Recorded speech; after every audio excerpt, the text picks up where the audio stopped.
So I read something really interesting that I think 978 journalists have been killed in the last 20 years. That's an astounding number. I had no idea it was that high. 13 just this year in Afghanistan.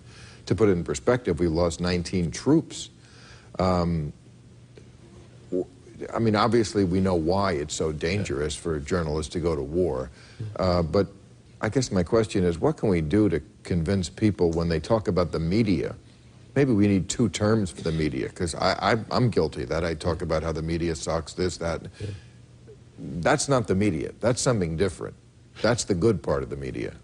Yeah, I mean, I think there's corporate media and they have corporate interests and they function like corporations. And then there are journalists, and there are journalists here in this country who are very courageous, and there are others that aren't. But certainly overseas in wars, it's one of the criteria. You have to be courageous to go to a war and report on it. And I think freedom, liberty, democracy, you can't have those things without information. We need information in order to run a free society. And without the press, I don't think a democratic system would really be possible. And I got out of the war business after Tim got killed.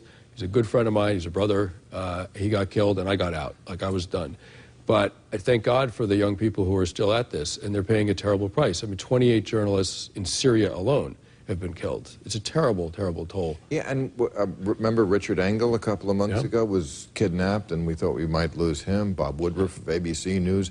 It must be quite a head spinner for you guys to be, I mean, you're semi-celebrities here in America. At least people know you when you're on television. And then you go over there and you get kidnapped, and they probably don't care about the celebrity a lot at that moment. I mean, that never saved anybody, did it? No, I mean, no, it didn't. I mean, I've been in situations where, you know, a guy said to me, "I'm going to kill you in a little while." And he didn't care who I was. He didn't know who I was. He thought I was a spy. This is in Africa.